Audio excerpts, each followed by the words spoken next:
Hello everyone, सबसे पहले आप सभी को सॉरी क्योंकि इतने दिनों के बाद आज लेक्चर अपलोड हो रहा है। लेक्चर डिले होने का कारण ये था कि यहाँ पे बहुत ज़्यादा शोर हो रहा था और जिसके कारण हम लेक्चर रिकॉर्ड नहीं कर पा रहे थे और रिकॉर्ड नहीं हो रहा था तो अपलोड भी नहीं कर पा रहे थे, तो इसके लिए बहुत बहुत सॉरी। तो आज का जो लेक्चर है यानी कि लास्ट लेक्चर में बताए थे आपको अयादी संधि के अपवाद। तो उसमें आपको बताए थे कि आपका कुछ एक्सेप्शन है अतिरिक्त संधि जो कि पाणिनीय सूत्र के अनुसार है, तो उसका मतलब कि आज एक्सेप्शन था उसको बताना है। तो पहले ये आज का क्लास स्टार्ट करने से पहले हम बता देते हैं कि कौन कौन सा चैप्टर हो चुका है और कितना हो चुका है। तो हमारा पहला चैप्टर जो था वो था वन प्रकरण। तो वन प्रकरण में आपको बताए थे कि वन क्या है और क्या होता है, वन कितने प्रकार के होते हैं, वन का उच्चारण स्थान क्या होता है, उच्चारण स्थान क्या है, ये सब बताए थे। दूसरा चैप्टर स्टार्ट किए थे संधि प्रकरण, जो कि अभी हमारा चल ही रहा है। तो संधि प्रकरण में बताए थे कि संधि क्या होता है, संधि कितने प्रकार के होते हैं और कौन कौन से होते हैं। तो संधि बताए थे, संधि कितने प्रकार के होते हैं, जिनमें से पहला बताए थे स्वर संधि, उसके बाद था दूसरा प्रकार था हमारा जो व्यंजन संधि और विसर्ग संधि। तो जिसमें हमारा पहला जो संधि है वो है हमारा स्वर संधि। तो स्वर संधि में हमारा जो उसका स्वर संधि का 5 प्रकार था, यानी कि दीर्घ संधि, गुण संधि, यंड संधि, वृद्धि संधि, अयादि संधि, ये पांचों प्रकार पढ़ा चुके हैं। तो ये हमारा जो एग्जाम व्यू से है वो ये ज्यादा इम्पोर्टेंट है। तो पहले आप जो 5 प्रकार थे वो पढ़िएगा, उसको पहले मतलब जितना स्टडी करना होगा उतना कीजिएगा, क्योंकि एग्जाम में क्वेश्चन वही से आएगा। लास्ट लेक्चर जो यानी कि लेक्चर नंबर 8 या 9 होगा, 8 होगा, तो उसमें ना जो यानी कि अयादि संधि का बाद है वो आप बाद में देखिएगा और आज का जो क्लास होगा वो भी बाद में देखिएगा, क्योंकि पहले जो 5 प्रकार है उसको पहले देख लीजिए, क्योंकि वही एग्जाम में वही से इम्पोर्टेंट है और वही से आएगा। अगर आपके पास टाइम है तब ये आपका जो एक्सेप्शन वाला संधि है उसको देखिएगा और नहीं तो नहीं देखिएगा। तो आइए आज का क्लास स्टार्ट करते हैं। क्या है मतलब अतिरिक्त संधि में कौन कौन सा है और क्या है, तो आइए सबसे पहले इसको स्टार्ट करते हैं। तो देखिए आज का जो हमारा अतिरिक्त संधि ये है पाणिनीय सूत्र के अनुसार। किसके सूत्र के अनुसार है? पाणिनीय सूत्र के अनुसार। तो ये आप मतलब कि इसको बाद में आप देखिएगा, इसको समझ लीजिए कैसे कैसे होता है, और टाइम बचे तो 5 प्रकार जो संधि पढ़ाया है उसको देखने के बाद ही देखिएगा, नहीं तो नहीं देखिएगा, क्योंकि एग्जाम में बहुत कम टाइम है। तो जितना इम्पोर्टेंट चीज है, जो जो क्वेश्चन एग्जाम में आता है वही आपको अभी देखना है और उसी को रिवीजन करना है। तो देखिए सबसे पहले क्या है हमारा अतिरिक्त संधि पाणिनीय सूत्र के अनुसार। इसमें जो हमारा पहला आता है यानी कि जो होता अपवाद संधि में वो है पूर्व रूप संधि। कौन सा संधि है? तो पूर्व रूप संधि। इसमें है इसका सूत्र होता है इंगा पदांता दति। क्या होता है? इंगा पदांता दति, ये इसका सूत्र है। इस तरह से कैसे अयादि संधि का वृद्धि संधि का बताए थे, वृद्धि रेची सूत्र, यानी कि सारा जितना मतलब उसका डिफिनेशन होता है एक सूत्र में पूरा समेटा हुआ रहता है। उसी तरह से जैसे अयादि संधि का होता है एचो अया वा यावा, मतलब कि एचो अया वा यावा, ये सूत्र होता है। तो ये हमारा हो गया अयादि संधि का सूत्र। तो उसी तरह से देखिए पूर्व रूप संधि है तो इसका भी सूत्र होगा इंग पदा अंता दति। तो ये हो गया हमारा पूर्व रूप संधि का। अब देखिए इसका मतलब क्या होता है और पूर्व रूप संधि होता है क्या और इसमें क्या क्या आता है। तो ये जो हमारा है पूर्व रूप संधि, ये है हमारा अयादि संधि का बाद। पिछला जो लास्ट क्लास पढ़ाए थे उसमें भी अयादि संधि का बाद ही पढ़ाए थे, और ये पूर्व रूप संधि भी है। कोई पूछेगा कि पूर्व रूप संधि किस संधि का बाद है, तो आपका जवाब क्या होगा? अयादि संधि का बाद है। यहाँ तक क्लियर है? आगे देखिए पदांत मतलब क्या होता है? पद के अंत में, यानी कि शॉर्टकट में लिख दिया है पदांत यानी कि पद के अंत में। पदांत इंगा यानी कि ये पद है इंगा, इसके अंत में, अर्थात इंगा कहने का मतलब होता है इंगा, ये दोनों शब्द का मतलब होगा ए और ओ। पदांत पद के अंत में इंगा अर्थात ए और ओ के पश्चात कहने का मतलब के बाद यदि अ रहे, क्या रहे? अ रहे कहने का मतलब इंगा अर्थात कहने का मतलब यहाँ पे हो गया आपका, देखिए इंगा कहने का मतलब ए और क्या हो गया यहाँ पे? ओ।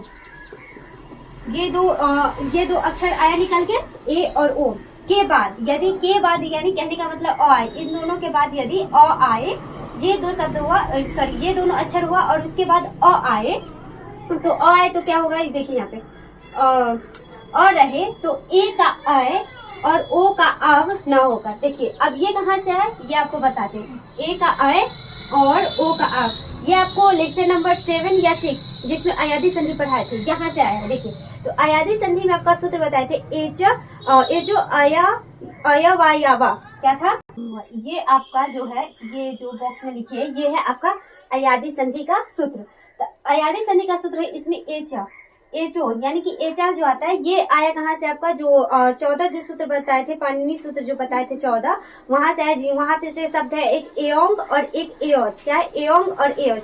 तो वहीं से एओंग और एओज में बताए थे कि किसी भी सूत्र का एक वर्ण और उसका जो हलंत वाला वर्ण होता है उसको लेकर, और हलंत वाले वर्ण को नहीं जोड़ेंगे, या बाद की शुरू का वर्ण लेकर और उनके बीच का जितना भी वर्ण होगा वो सारे लिखेंगे। तो एओंग और एओज। तो एओंग और एओज में क्या आता है? ए आई और ओ और औ आता है। क्या आता है? ए आई ओ और औ ये आता है। तो उसमें क्या बताए थे कि अयादी संधि में ए के बाद यदि कोई स्वर आए तो ए के ए आई ओ और औ ये चार जो अक्षर है, इन चारों अक्षर के बाद यदि कोई स्वर आए तो ए का क्या हो जाता है अयादी संधि में? ए का हो जाता है अय। ए का क्या हो जाता है? ए जो रहेगा तो इसका हो जाएगा अय। क्या हो जाएगा? अय। और उसके बाद क्या था एक उसमें ओ, तो ओ जो होगा तो इसमें क्या हो जाता है इसका सॉरी एक मिनट, ओ का क्या हो जाता है? अब। ओ का क्या हो जाता है? अब। तो देखिए यहाँ पे, तो यहाँ पे सिर्फ दो, एंगा का मतलब क्या होता है यहाँ पे? ए और ओ। तो यहाँ पे ए और ओ का ही चर्चा करेंगे, ए और ओ का नहीं करेंगे, क्योंकि एंगा का मतलब ही होता है ए और ओ। तो ए के बाद तो क्या था? ए और ओ के बाद यदि अ रहे तो ए का आय। क्या हो जाता है? ए का आय और ओ का आव, ये होता है। तो अयादी संधि में होता है। तो ये न होकर क्या हो जाएगा? ए का ए और ओ का, ए और ओ जैसे का तैसे रहेगा, और वहां पे अ के जगह पे अ जो आया था, इसके पश्चात जो अ आया था, ये अ जो आया था, इसके स्थान पर एक विकारी चिन्ह अ हो जाता है। ये जो है मतलब ड जैसा जो लिखा है इसको अ बोलते हैं, आधा अ जैसा उसका उच्चारण होता है, तो ये विकारी चिन्ह अ लग जाएगा। तो देखिए फिर से आपको समझा रहे कैसे कैसे हुआ, फिर से आप एक बार समझिए। पूर्व रूप संधि, इसका सूत्र होता है इंग पदांता दति। क्या होता है? इंग पदांता दति, ये सूत्र हुआ।